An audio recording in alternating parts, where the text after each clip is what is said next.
안녕하세요. 생생법률쇼 진행을 맡은 김유리입니다. 법과 친해지는 제법 좋은 방법 생생법률쇼. 오늘도 크고 작은 법률적 이슈 또 어려움을 겪고 있는 여러분들을 위한 법률 상담은 물론이고요. 또 세상을 들썩이게 하는 이슈들을 법적으로 풀어보는 시사 법률 토크까지 준비되어 있습니다.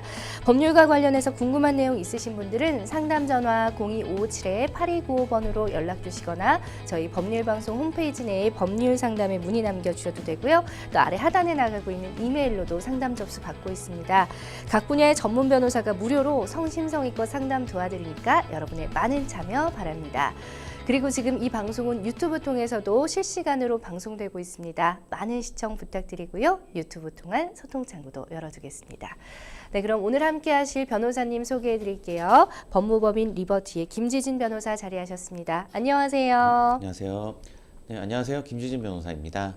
네, 오늘 변호사님 의상을 보니까 약간 가을 느낌 나네요. 네, 약간 좀 갈색 톤을 잘 어울리십니다. 저는 너무 여름인 것 같아요. 아직 덥습니다. 그러니까 약간 여름과 가을 사이 좀 그런 날씨인 것 한절기인 같은데 것 같습니다. 그러니까 이럴 때일수록 감기 조심하시고 건강관리 잘 하시기 바랍니다. 자, 오늘도 김지진 변호사님과 함께 유익한 상담 도와드리겠습니다. 자, 그럼 어떤 상담이 접수됐는지 미리 살펴볼까요? 돌아가신 형님의 명예를 회복하려면 전 회사의 내용 증명, 집행유예 중 개명 신청, 임신 중 이혼해도 양육비 받을 수 있나요? 네, 이렇게 다양한 분야의 상담이 접수가 됐는데요. 잠시 후 변호사님과 함께 속 시원한 해결책 찾아볼 테니까 끝까지 함께 해주시면 좋겠습니다. 자, 생생법률쇼 첫 순서는 법과 관련된 상식에 대해서 굵고 짧게 알아보는 시간으로 준비했습니다. 목요일은 생활 속 법률 상식에 대해 알아보는 시간 일상의 로운데요. 오늘은 어떤 주제인가요, 변호사님? 네, 오늘은 뭐 진짜 많은 분들이 직장에서 경험을 해 보셨을 네. 것 같은데요. 이제 직장 내 괴롭힘 문제에 대해서 좀 법적으로 살펴보도록 하겠습니다.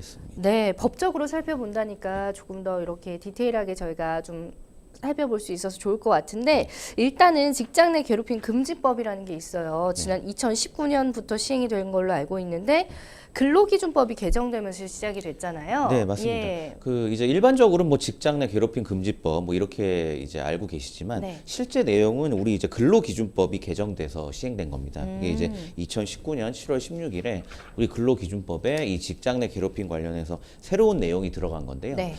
우선 직장 내 괴롭힘의 개념을 좀 살펴보면 예. 직장 내 괴롭힘이란 사용자 또는 근로자가 직장에서 지위 또는 관계 등의 우위를 이용해 업무상 적정 범위를 넘어 다른 근로자에게 신체적, 정신적 고통을 주거나 근무 환경을 악화시키는 행위를 말하고요. 그리고 근로기준법 제76조의 2에서 이 직장 내 괴롭힘을 금지하고 있습니다. 위반할 경우엔 3년 이하의 징역 또는 3천만 원 이하의 벌금에 처하도록 하고 있습니다. 근데 이 내용 이제 3천만 원 이하의 벌금이라는 게 네. 직장 내 괴롭힘을 이제 행한 사람한테 하는 건 아니고요. 그거는 이제 별도의 뭐 형사 처벌이나 이런 게 가해질 수 있는 부분이고 뒤에 좀 나오겠지만 이런 직장 내 괴롭힘이 발생했을 때 회사 내에서 어떤 적절한 조치가 취해지지 않거나 회사에서 이제 어떠한 조치를 해야 된다 이런 의무들을 부과하고 있거든요. 네. 이런 것들이 이제 제대로 이루어지지 않을 경우에 이런 벌칙 규정을 좀 마련을 해 놓고 있습니다. 그럼 회사를 상대로 하는 건가요? 그렇죠. 네. 그렇군요. 자, 그렇다면 이제 법률 조항에 직장 내 괴롭힘이 만약에 발생했을 때 어떻게 대처하거나 처벌할 수 있는지 좀 자세히 살펴볼게요. 네네 그런 내용들 그러니까 별도의 어떤 행위 이런 부분들은 나중에 뭐 정말 형사처벌의 대상이 될 수도 있거든요. 직장 내 괴롭힘 네네. 이게 뭐 모욕죄 얘기도 나오고 또 때로는 뭐 성범죄 얘기도 나오고 하는데 네. 그것보다는 근로기준법상에 들어간 내용은 회사에서 이러이러한 조치를 어떤 걸 해야 되며 또 발생했을 때 또 회사에서 어떠하게 대처해야 되는지 이런 부분들이 좀 규정이 되어 있는 겁니다. 네. 그래서 구체적으로 좀 내용을 보면 네. 일단 누구든지 직장 내 괴롭힘 발생 사실을 이제 사용자에게 신고할 수 있습니다. 그리고 당사자가 아니더라도 이런 걸 인지한 경우에 일단 사용자에게 관련 내용을 이제 신고할 수가 있고요. 네. 또 직장 내 괴롭힘 발생 사실을 신고하거나 또 인지한 경우 사용자는 지체 없이 당사자 등 대상으로 객관적으로 이 내용을 조사할 의무를 부과하고 있습니다. 너무 예. 당연한 거겠죠. 그렇죠. 이게 어떻게 된 건지 조사를 해봐야 될 거고 또 사용자는 괴롭힘 피해자 의견을 들어보고 근무 장소 변경, 유급 휴가 명령 등 적절한 조치를 취해야 됩니다. 그래서 그냥 거기서 근무해 이렇게 할 수는 없겠죠. 문제가 심각하다면 뭐 부서를 옮기든지 아니면 잠시 쉬든지 해야 될 거고 네. 또 직장 내 괴롭힘이 확인된 경우 사용자는 행위자에 대한 징계 등 적절한 조치를 또 취해야 될 의무가 있습니다. 또 직장 내 괴롭힘 발생 사실을 신고하거나 피해를 주장한다는 이유로 피해 근로자에 대한 해고 등 불이익이 발생한 경우 이를 금지하고 있고요. 이것도 너무나 중요한 거겠죠. 그리고 직장 내 괴롭힘 발생 사실 조사 과정에 참여한 사람은 조사 과정에서 알게 된 비밀을 누설해서는 또 안 된다. 이런 이런 금지 부분도 규정 있군요. 마련하고 예. 있고요. 또 직장 내 괴롭힘의 예방 및 발생 시 조치에 관한 사항들을 정해서 이 취업 규칙에 필수적으로 기재해 놓도록 하였습니다. 네, 사실 이제 시행된 지 4년이 지났는데 제도 시행 후에 직장 내 괴롭힘이 좀 줄어들었을까요? 어때요? 실제 통계를 보면 또 그런 것 같지는 않아요. 어. 내용을 좀 보면 네. 지난 6월에 이제 직장 갑질 119라는 단체에서 직장인 1,000명을 대상으로 네. 직장 내 괴롭힘에 대한 설문조사를 했는데요. 그래서 지난 1년 동안 직장 내 괴롭힘을 경험한 적이 있다에 답한 비율이 33.3%에 해당했습니다.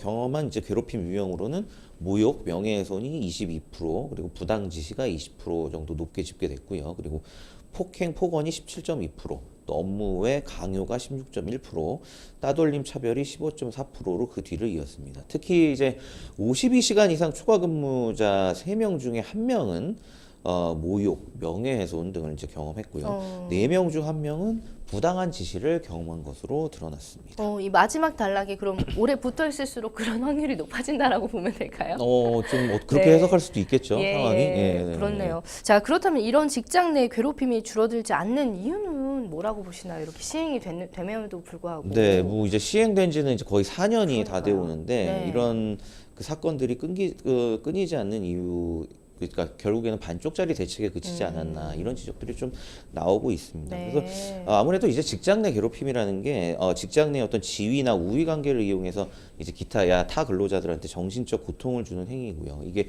상당히 오래전부터 요즘 문제가 되는 학교 폭력 문제와 함께 큰 사회적 문제로 거론이 되어 온 거는 사실입니다. 네. 그래서 정부가 2019년 7월에 개정안을 이제 근로기준법 개정안을 시행했지만 여전히 이제 법의 사각지대 속에서 많은 사람들이 참거나 퇴사하는 방식으로 견디면서 문제가 해소되지 않고 있다, 이런 얘기들이 나오고 있습니다. 저도 이제 네. 관련 사건들을 좀 해보면 이게 실제로 뭐 회사에서 공론화가 되고 누구를 뭐 징계를 하고 이런 것보다 그냥 저는 문제 삼고 싶지 않고 그냥 맞아요. 퇴사하겠습니다. 네. 그냥 제가 나가고 말죠. 오히려 이제 피해자가 회사를 퇴사하는 경우가 상당히 거의 압도적이에요. 제가 볼 때. 네. 제가 경험한 사례 중에. 맞아요. 근데 이게 실질적으로 그러니까 더욱더 뭐 이런 가해자 입장에서는 뭐 반성을 할 이유도 없고 네. 실제 이런 문제에서도 그냥 피해자 나왔으니까 그만이지. 회사 입장에서도 그냥 조용히 무마되면 좋으니까 이런 식으로 하다 보니까 이게 제대로 지금 해결이 안 되고 있는 거고, 또한 신고가 접수가 되더라 하더라도 이 직장 내 괴롭힘이라는 게 어떤 물적 증거가 잘 없습니다. 뭐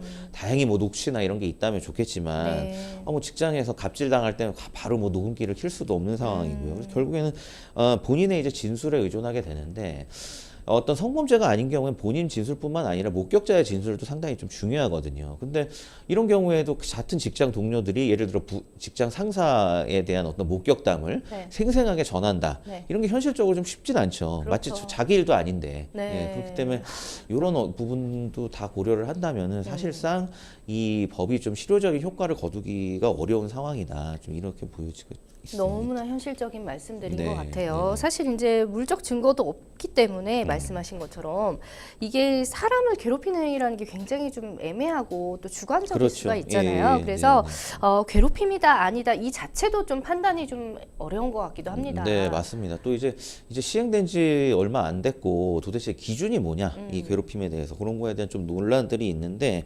관련 내용을 좀 보면 일단 관련해서 뭐 노동부나 이런 데서 이제 가이드라인을 좀 제시한 부분이 있어요. 네. 구체적으로. 그래서 내용을 좀 살펴보면 일단 직장 내 괴롭힘에 해당하는지 여부는 당사자의 관계, 또 행위가 행해진 장소 및 상황, 행위에 대한 피해자의 명시적 또는 추정적인 반응의 내용, 또 행위의 내용 및 정도, 행위가 일회적 또는 단기간의 것인지 또 계속적인 것인지 여부 등의 구체적인 사정을 참작해서 이제 종합적으로 판단을 해야 하고요.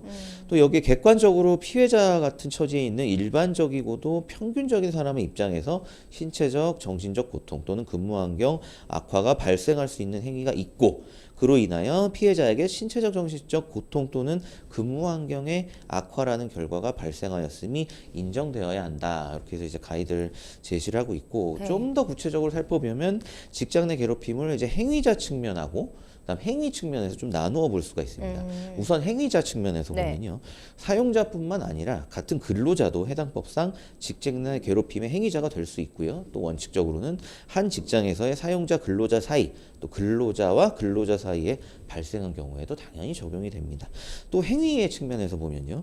직장 내 괴롭힘으로 인정되기 위해서는 문제되는 행위가 네. 직장에서의 지위 또는 관계 등의 우위를 이용해야 하고요. 그리고 업무상 적정 범위를 초과해야 됩니다. 그리고 신체적, 정신적 고통을 주거나 근무 환경을 악화시키는 행위일 것. 이 또 세 가지 요소를 모두 충족해야 직장 내 괴롭힘에 해당한다고 볼 수가 있습니다. 네. 이게 다 충족이 돼야 된다는 거죠. 그렇죠. 세 가지 요건이. 근데 이게 사실 상세히 설명을 해주셨지만 되게 그 하는 사람 입장과 또 받는 가해를 당하는 입장, 피해를 당하는 그렇죠. 입장에서 예.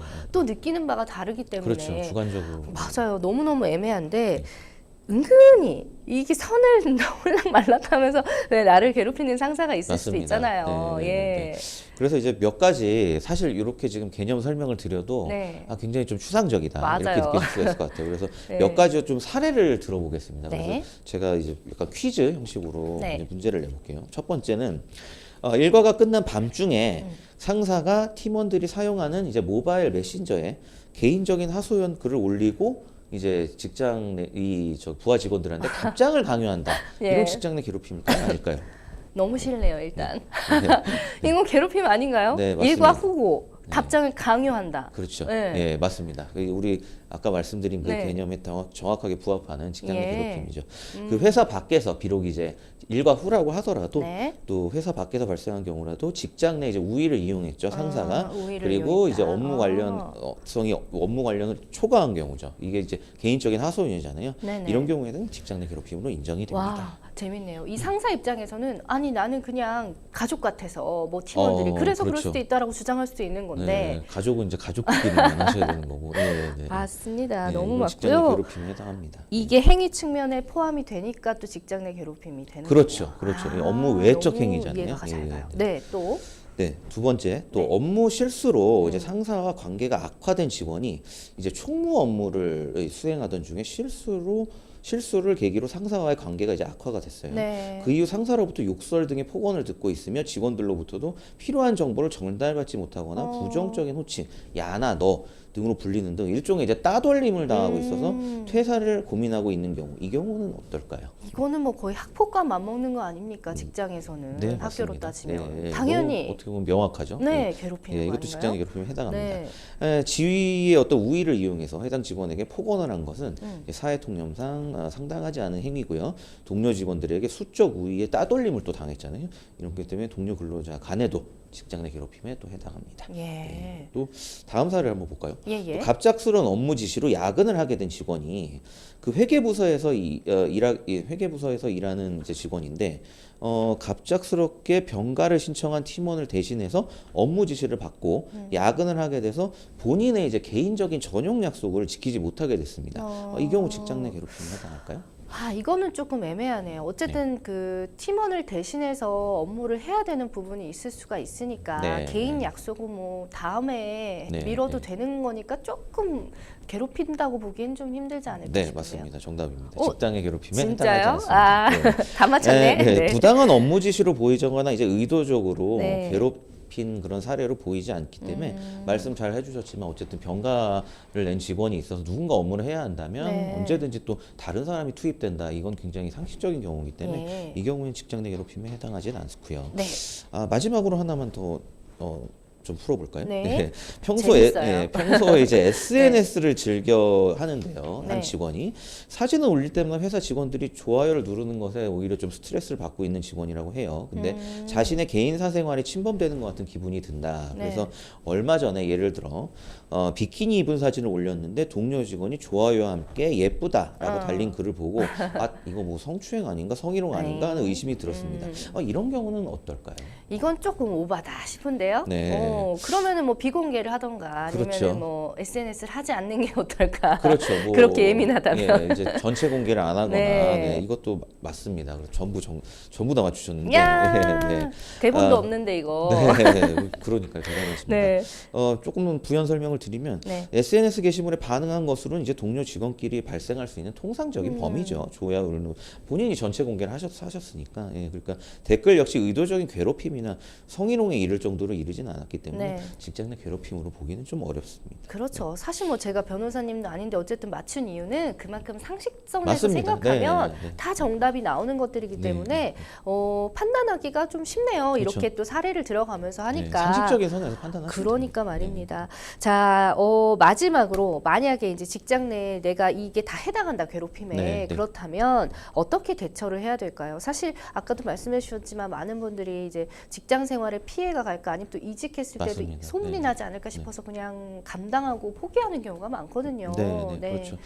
당연히 이제 법에는 뭐 이제 사용자 쉽게 얘기해서 이제 사장님이죠. 사장님께 얘기를 해야 된다 이렇게 규정하고 있지만 사실 이게 법이지 현실에서 쉽지 않은 경우가 많아요. 네. 그래서 이제 직장 내 괴롭힘 상담 센터라고 번호가 152-9000번인데 이 직장 내 괴롭힘 상담 센터에 이제 상담 관련 도움을 좀 받을 수가 있습니다. 그리고 신고가 없더라도 직장 내 괴롭힘 예방 대응 업무 담당 조직이 괴롭힘 발생 사실을 인지하게 된 경우에는 또 사건 접수가 가능합니다. 그러니까 물론 이제 사용자에게 이런 얘기하는 게 원칙이지만 관련해서 이제 정부 차원의 어떤 상담 센터 그리고 이제 회사 차원의 또 별도의 조직을 두도록 우리 법이 규정을 하고 있기 때문에 이런 다양한 좀 제도들을 활용하시면 좋을 것 같습니다. 그렇군요. 자, 결국은 이게 사람과 사람이 모여서 하는 일인지라 사람 때문에 가장 힘든 법인 것 맞습니다. 같아요. 일도 업무도 업무지만 그래서 이런 직장 내 오늘 괴롭힘에 대해서 금지 제도에 대해서 알아봤는데 그 상사 입장에서도 좀 내가 조금 그 부하 직원을 괴롭히고 있지는 않는지 이런 그렇죠. 것도 잘 생각해 보시고 네. 또 내가 여기에 해당된다면 좀 용기를 내서 좀 경종을 울릴 필요는 있지 않을까 맞습니다. 네. 이런 생각을 해봅니다. 자, 지금까지 일상의로 만나봤고요. 여러분은 지금 생생법률쇼와 함께하고 계십니다. 쉽사리 해결되지 않는 법률 문제를 끌어안고 있다면 지금 생생법률쇼와 함께하시죠. 법률 고민이 해결되는 가장 쉬운 방법을 소개해드릴게요. 첫째, 02-557-8295로 전화를 한다. 둘째, 법률방송 홈페이지에 접속해서 법률상담 게시판에 문의를 남긴다.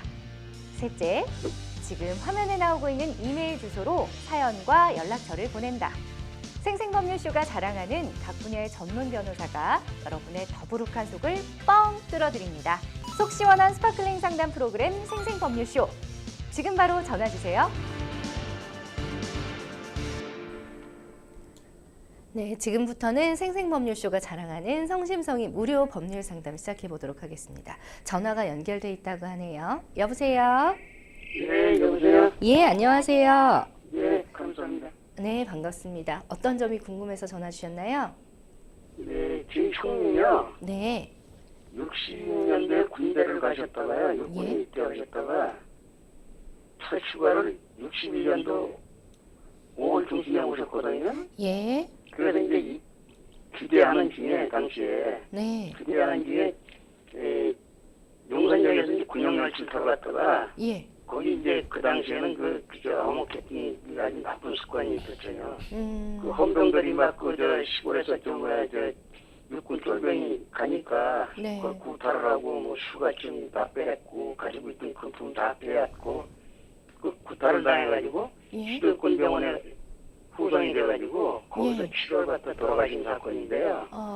네네, 그래서 이것을 모르고 쭉 있었죠. 이거 다시는 얘기하면 안 되는 거라 그래서 모르고 그냥 그런 거 없다고 덮어놓고 있었다가 네, 이게 자꾸 이제 그 주변 얘기도 있고 그래가지고 보훈처에 가서 한번 문의를 했더니 보훈처에서 등록을 하라고 그러더라고요. 네. 유공자 등록이 되는 걸 심사를 하겠다. 예, 그래서 이제 보훈처에다가 이제 등록을 했습니다. 제가 그 지금 얘기한 내용으로다가 해서 이제 등록을 했는데 저는 그 동생이거든요. 그 네. 사망자의 막내 동생. 네, 그랬더니 심사를 한 1년 동안 거쳐서 그 확정문이 왔는데 보훈처에서 네, 거기 보면은 황당하게 기록이 돼 있더라고요. 그 당시에 이제 시대권 병원 일지 뭐 이런 게 붙어서 저한테 보내줬던데 네, 무슨 청산가를 막 마시고 그러고 뭐 입원이 돼서 그 상황했다 이렇게 이제 이런 내용이에요. 그래서 황당하죠. 그런데 이제 보호처에서는 그것을 배제했는지 심사위원회에서 이제 영내 상황으로 보고 네. 유공자가 맞다, 전문 공정으로 등록하는 게 맞다라고 이제 판정이 나서 좀 끝나는 줄 알았습니다. 예. 그 이제 이거를 가지고 이제 현초원에 갔죠. 현초원에서 안장을 시켜주셨어요 당시에. 그래서 네. 이제 현초원에 가서 이거 명예회복 해야 되니까 묘비를 바꿔주시오. 거기 네. 보면 1961년 5월 21일 병원에서 사망 이렇게 병사 이렇게 돼 있거든요. 네. 그래서 이걸 바꿔야 되지 않겠냐 신중으로 그랬더니 그것도 황당한 소리예요. 예. 아니 그 육군에서는 그 마음대로 못한다. 보훈처는 그 보훈처고 육군에서 다시 이거 저 조사를 하니까 그저 육군에다 등록을 하시오. 다시 심사를 받게. 그래서 육군에다 또 2년 전에 했습니다 제가. 그렇게 해가지고 심사를 했어요. 네. 심사를 해가지고 육군에서 뭐라고 연락이 왔냐면 이건 불명이니까 다시 재조사를 하니까 재조사하면 서류를 또 보내라고 왔어요. 네. 여기 보면은 뭐 민법상 무슨 뭐저 상속인이 될 수 있는 자격이니까 신청을 다시 하시면 신청하겠다라고 신청을 했더니 네.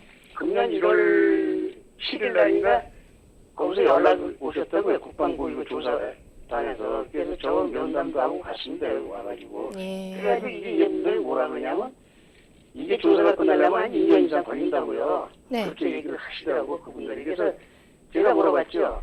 아니 이 사건은 묻히게 조사를 하는데 그렇게 오래 걸리냐. 이 내용이라는 게 간단하다.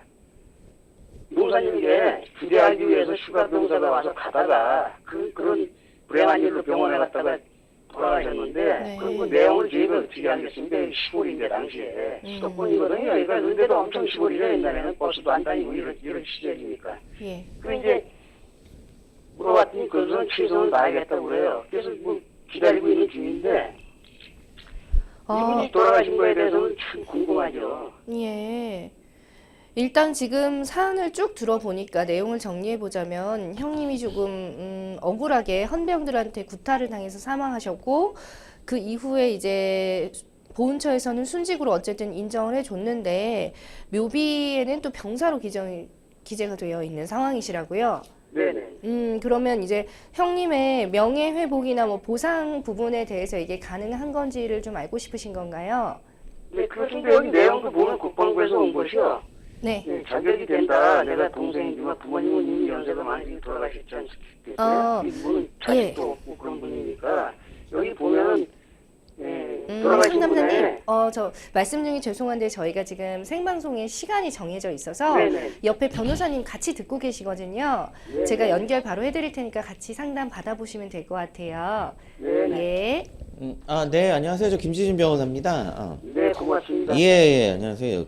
굉장히 좀 안타까운 사연인데, 저도 이제 관련해서 뭐 진실화해위원회 이런 몇 가지 사건들을 좀 저도 하고 있어서 이런 부분에 있어서 좀 개인적인 좀 관심도 많이 있습니다. 그래서 이 내용을 봤는데, 일단 몇 가지만 좀 확인차 여쭤보면, 일단은 국가보훈처에서는 이게 순직으로 인정이 됐죠. 네, 전몰 공정 국가유공자. 네. 예, 예. 그러면 유족급여를 지금 별도로 수령을 하고 계신가요? 아니죠. 유족급여라는 건 전혀 그런 판정을 못 받았기 때문에 네. 전혀 모르고 있었다가 이제 4년 전에 거의 4년 전에 이제 보호처에다가 등록을 해서 거기서 받은 게 한 1년 한 3개월 만에 그 판정을 받았거든요. 네. 조금 전에 말씀드린 내용은 그 보호처에서 하느냐고 당시 수백군 병원에 병원 일지라는 경우를 다 어떻게 했었다 확인을 하셨더라고요. 네. 이제 그것을 저한테 이제 붙여서 왔기 때문에 판정서 내용 쪽에. 네. 그래서 이게 황당하게 잘못 뭐 이제 오류가 됐든지 조작이 된 거다라는 걸 제가 알게 돼가지고 네. 이게 이제 말씀을 드렸어요.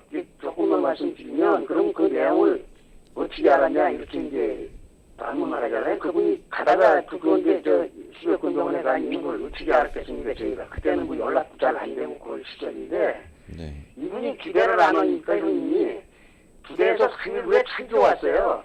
예.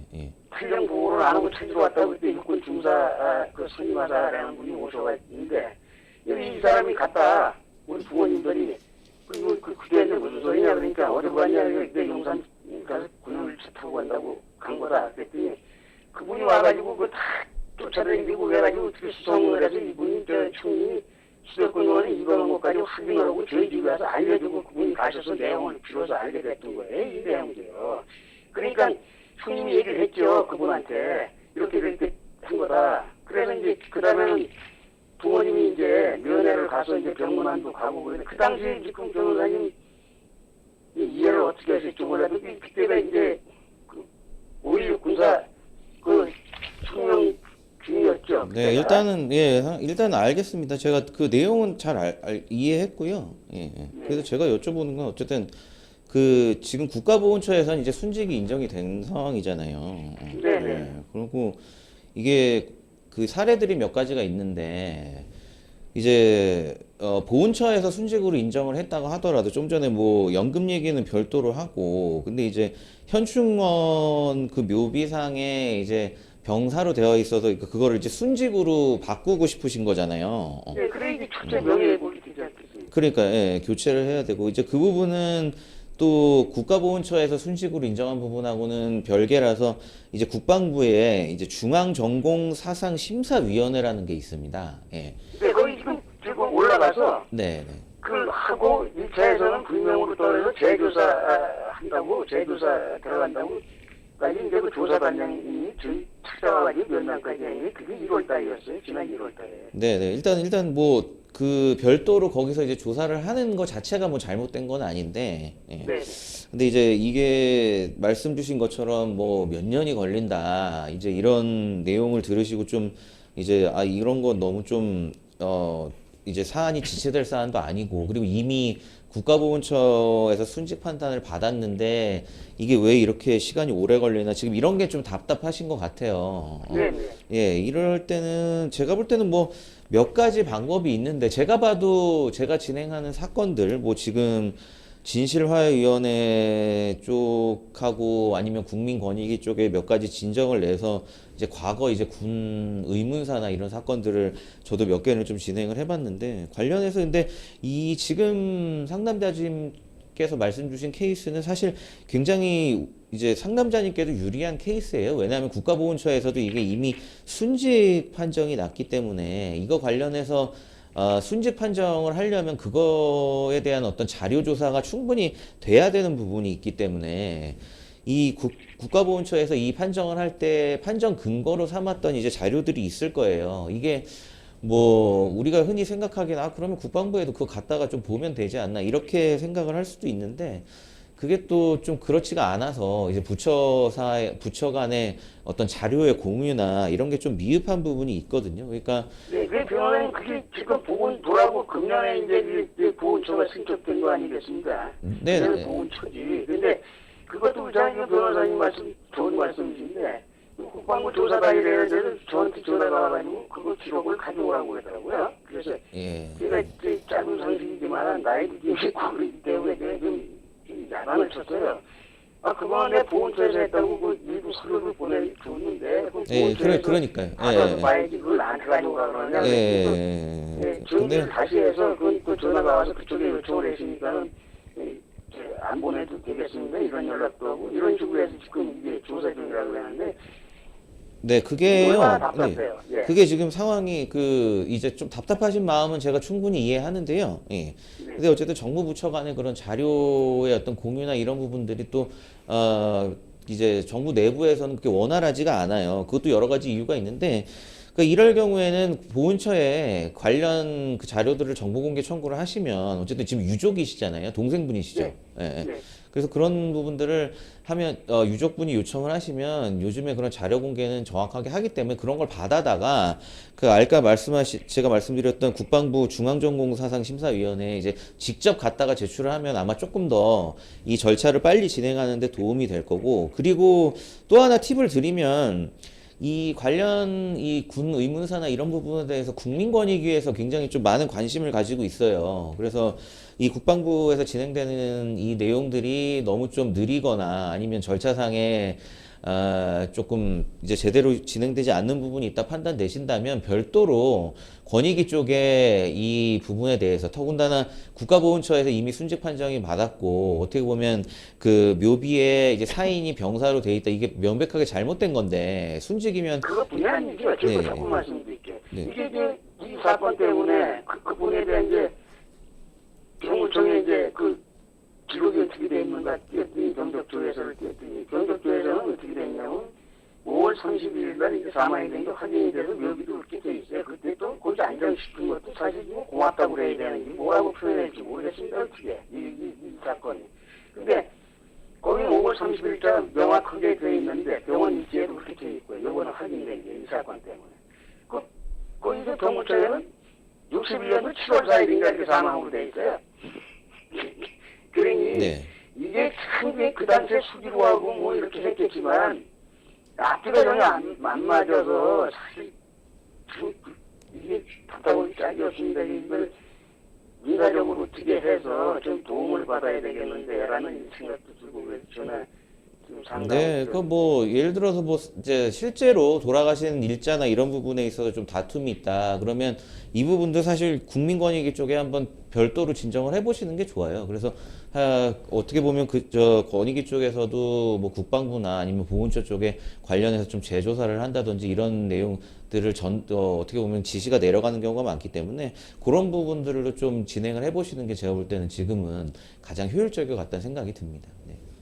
이거 네. 어떻게 뭐 민사상 무슨 또 저 보상이 될까 아니면 거기에 배상 같은 건 어떻게 가능한지 모르겠습니다. 변호사님. 네, 네.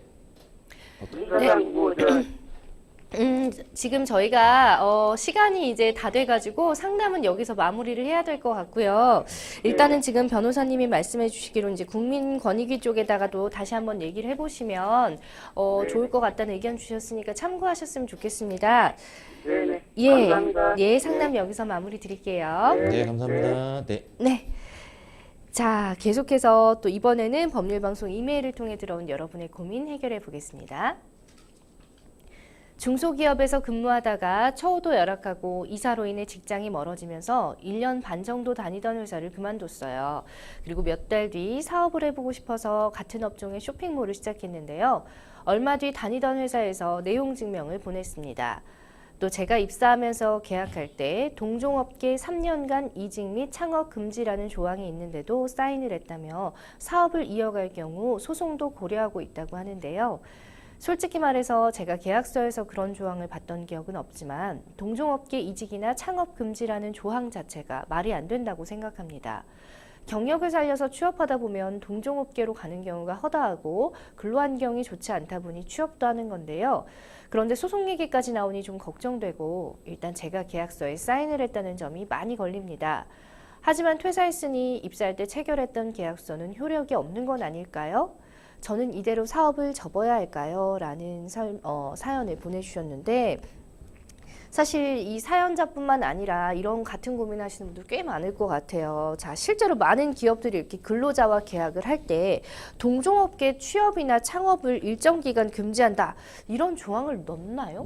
네, 뭐 모든 경우에 들어가진 않지만 예, 서로 있습니다. 그리고 특히 이제 영업 비밀을 지키는 게 굉장히 좀 중요한 업종 같은 거겠죠. 예를 들어 뭐 지금 이제 뭐 홈쇼핑, 이 쇼핑몰이나 이런 얘기가 나왔는데 이런 부분들은 뭐 마케팅 노하우나 네. 이런 부분들이 상당히 어떻게 보면 지켜야 할 영업 비밀일 수도 있기 때문에 이런 경우에는 뭐 덜어 들어가기도 하고요. 근데 뭐 이 조항이라는 게 어쨌든 자발적으로 합의에 따른 조항이기 때문에 이런 조항이 들어갔을 때 나는 이거에 관해서 좀 부담스럽고 지키기 어려울 것 같다.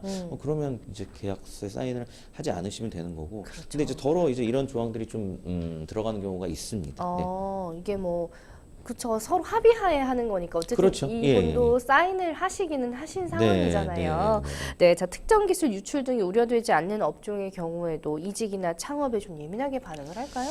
근데 이게 좀 상대적인데요. 뭐 좀 전에 말씀드렸듯이 뭐 굉장히 좀 기술적인 면에서 우위를 가져야 된다거나 아니면 특허로 보호를 받아야 되는 거나 네. 이런 업종들은 당연히 좀 이런 내용들이 이런 어떻게 보면 이직 금지나 아니면 겸업 금지 조항에 들어가는 경우가 많고요. 근데 꼭 그렇지 않더라 하더라도 예를 들어 뭐 소매점이나 아니면 음식점이라 하더라도 이제 같은 예를 들어 음식점 같은 경우에 예를 들자면 이 한 음식점에서 어떤 음식들을 좀 배워가지고 네. 또 바로 옆에 또 음식점을 개업을 한다든지 뭐 이런 경우에는 뭐 엄청나게 큰 기술적인 그런 영업은 아니라 하더라도 어떻게 보면 서로 좀 피해를 볼 수가 있기 때문에 뭐 그런 부분들에 있어서도 사실 이런 경업 금지나 아니면 어떻게 보면 이런 그 거리 제한, 또 영업소의 거리 제한 이런 내용들을 좀 들어가는 경우가 더러 있습니다. 예. 그렇군요. 그러면 혹시 같은 업종으로 이직이나 창업을 했다는 이유만으로도 손해배상 청구를 할 수 있는지 이 부분은 안 되지 않을까 싶긴 해요. 제가 질문은 하지만. 사실 뭐 손해를 네. 입증할 수가 있다면 아. 손해배상 청구를 하는 거는 크게 문제가 안 되죠. 근데 이제 이 사안의 예를 들면 네. 예를 들어 뭐 예를 들어 딴 데로 이직했다. 이직하고 아니면 갑자기 똑같은 좀 전에 나왔지만 똑같은 사업을 뭐 창업했다. 네. 그렇다고 딱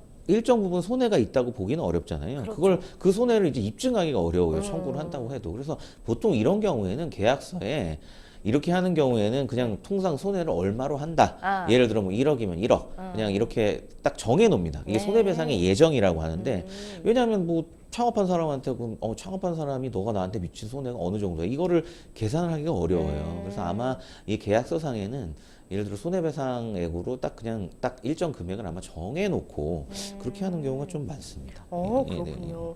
우리 또 상남자께서 궁금해하시는 부분이 이직 창업 금지 조항은 회사와 계약할 때 계약서에 있는 조항이었고 본인은 현재 퇴사를 한 상황인데도 그게 효력이 있는가 이 부분에 대해서 이제 궁금해하시는 것 같아요. 어떻게 보시는지. 네, 이 부분은 그러니까 계약서의 내용으로 봤을 때는 뭐 예를 들어 이직을 하거나 같은 업종을 창업을 할 때 이제 해서는 안 되고 그렇게 한 경우에 손해를 배상한다 이런 규정이기 때문에 네네. 사실상 뭐 퇴사 여부나 아니면 새로운 창업 여부와는 크게 무관하죠. 그래서 특별히 뭐 이게 이제 효력을 정지할 이유는 없는 거고요. 오히려 효력이 정지된다면 좀 이상한 경우가 되겠죠. 예를 들어 내가 이직했는데 이 관련 손해배상 규정이 갑자기 무효가 된다. 네. 그러면 이런 애초에 이런 조항을 만들 필요조차 없는 거기 때문에 효력이 정지되는 거는 아닌 상황인 것 같고, 근데 이제 관련해서 좀 다툼들이 많을 수는 있어요. 이게 네. 내가 정말 이쪽 당신한테 피해를 준 게 맞냐, 아니면 뭐 이렇게 함으로써 나한테 뭐 완전 어떻게 보면 근로를 강제하는 거 아니냐, 뭐 이런 논란들이 좀 나오고 있는데, 그래서 관련해서 대법원 판례를 조금 소개를 말씀드리는 게 네. 오히려 좀 나을 것 같아서, 이 근로자 입장에서 우리 대법원이 판단한 내용을 보면 이런 영업비밀 보호계약이 이제 강제 근로를 직간접적으로 금지하고 있는 근로기준법 취지에 어긋나지 않냐, 이런 의문을 가질 수가 있는데, 우리 판례가 그 체결된 배경이나 그 내용 및 기간의 합리성이 인정되는 경우에는 헌법상 보장된 직업 선택의 자유를 침해하지 않는 것으로 공소양속 위반으로는 또 볼 수 없다고 하고 있고요. 또 영업비밀 보호 계약을 체결하고 근로자에게 영업비밀을 보장할 의무를 부과하는 것 자체는 부정경쟁 행위와 타인의 영업비밀을 침해하는 행위를 방지하고 건전한 거래 질서를 유지하는 목적으로 하고 있는 부정경제방지법의 입법 취지와 부합하기 때문에 근로기준법 강제근로금지의 기본 취지에 어긋나거나 이 직접적으로 위반된다고 볼 수 없다, 그런 입장입니다. 결국 뭐 사안에 따라 달리 좀 판단을 해야겠지만 네. 이런 조항이 있다는 것 자체만으로 어떻게 보면 근로기준법에 위반된다, 이렇게 보기는 좀 어렵다, 이런 판례라고 볼 수가 있습니다. 그렇군요. 근데 또 한편으로 생각하면 이 회사 측의 입장도 어느 정도 이해는 네, 가요. 그렇죠. 조금 억울한 실컷 이렇게 가르쳐 줬더니 그렇죠. 나와가지고 네, 네. 그렇게 생각할 수도 있잖아요. 이제 일단은 지금 회사가 내용 증명을 보내온 상황인데 이게 단순 경고 차원일까요? 어떻게 보세요?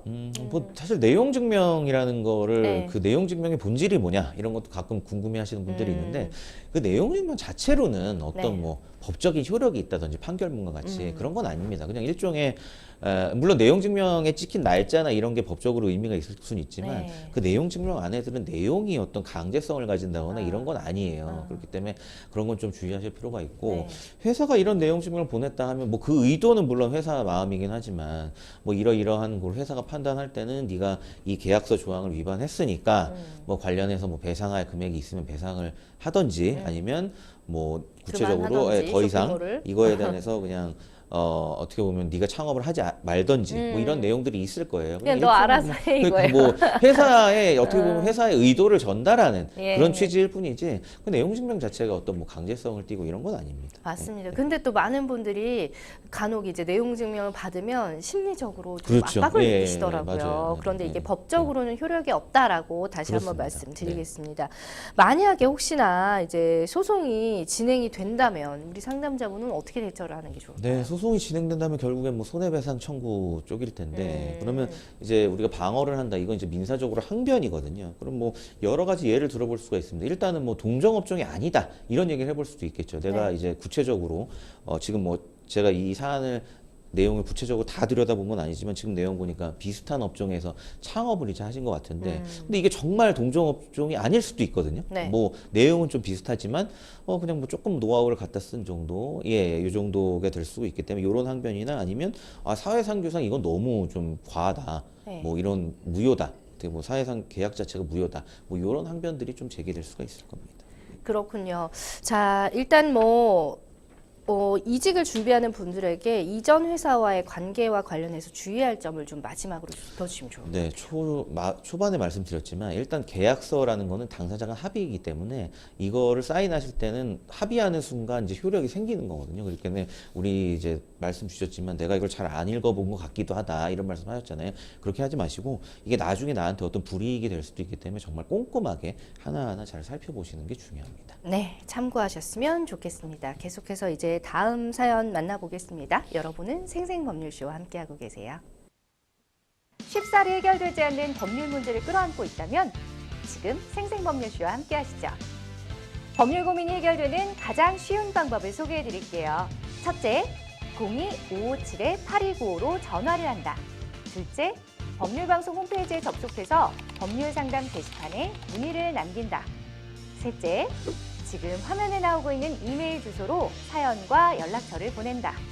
생생법률쇼가 자랑하는 각 분야의 전문 변호사가 여러분의 더부룩한 속을 뻥 뚫어드립니다. 속 시원한 스파클링 상담 프로그램 생생법률쇼. 지금 바로 전화 주세요.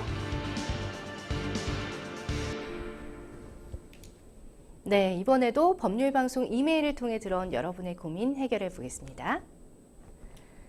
최근 장명소에 갔는데 이름의 기운이 너무 안 좋다고 해서 개명을 하려고 하는데요.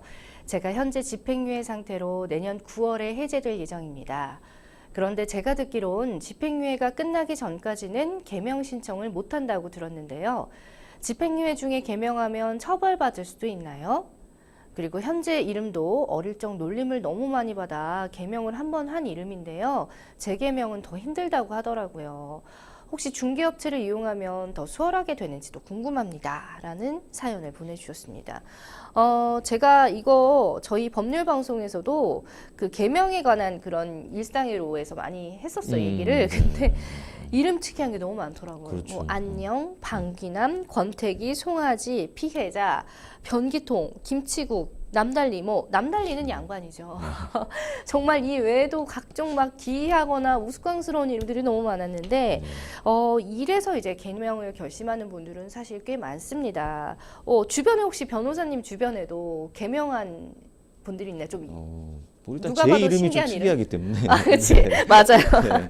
그래서 뭐 네. 혹시 개명 생각해 본 적 없냐 이런 질문들을 저는 좀 많이 받는데 별명 많으셨을 것 같아요. 어렸을 때 좀 네. 저도 별명이 많았는데 네. 저도 이제 개명 얘기가 나오면 참 할 말이 많습니다. 근데 예. 뭐 일단 그런 질문도 많이 받았었고 근데 실제 사건 이제 하다 보면 또 특이한 좀 전 말씀해 주셨듯이 좀 특이하고 어떻게 보면 좀 놀림감이 될 만한 이름들이 많아서 네. 사건을 진행하다 보면 좀 개명 신청을 많이 문의하는 경우가 있습니다. 그렇군요. 네. 자, 예전과 달리 요즘엔 사실 개명이 비교적 쉬워졌다고는 하는데 개명 신청을 이제 2번 이상 하게 되면은 허가가 좀 어려운 부분이 있는지요? 뭐 그런 이제 속설들이 있기는 한데요. 속설? 예, 네. 꼭 뭐 그렇지는 않습니다. 근데 이제 개명의 어떤 목적, 개명의 취지라는 게 개인의 어떤 우리 헌법상 보장된 이제 행복 추구권하고 관련이 돼 있는 거거든요. 네. 그러니까 내가 이 이름을 유지했을 때 뭐 쉽게 얘기해서 뭐 놀림감이 된다든지 사회적으로 좀 어떻게 보면 좀 사회생활하는데 지장이 있다든지 이게 개인의 행복하고 관련된 부분이기 때문에 그 부분을 잘 소명을 한다면 네.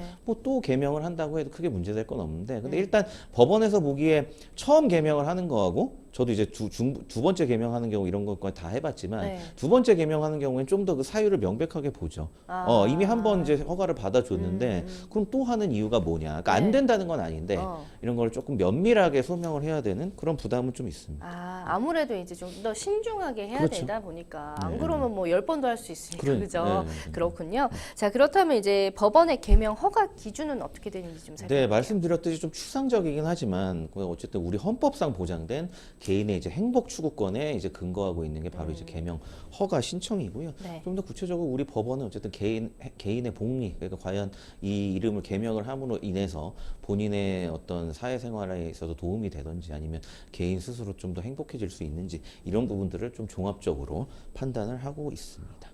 지금 사연 보니까 우리 상담자께서 현재 집행유예 상태에 계시대요. 그런데 이제 집행유예 상태에서 개명 신청을 만약에 하면 처벌받을 수 있나요?라는 질문 주셨는데 네. 이거 자체가 불법인가요? 아닙니다. 그건 아닙니다. 어. 집행유예 중이라고 해서 네. 개명 신청이 안 되는 건 아니고요. 그리고 개명 신청을 한다고 해서 뭐 처벌을 받는 건 또 더더욱 아닙니다. 근데 문제는 뭐냐면 집행유예 기간 중에 이제 개명 신청이 허가가 될 경우에는 네. 예를 들어 그래 일이 발생해서는 안 되겠지만 집행유예 기간에 뭐 또 다른 범죄가 발생한다. 그러면 뭐 이 사람을 뭐 체포를 하든지 아니면 가중처벌하든지 어떤 뭐 재판에 세우든지 여러 가지 형사상 어떤 강제 조치를 해야 될 일들이 생길 수가 있어요. 네. 근데 개명을 하게 되면 중간에 그럼 지금 형사처벌을 받았던 당시에 예를 들어 이름이 A라고 한다면 집행유예 기간에 갑자기 개명해서 B가 된다. 그러면 이런 형사상 강제 집행을 하는데 굉장히 좀 어려움이 있습니다. 그렇기 때문에 재판부에서도 이런 부분을 보고 굳이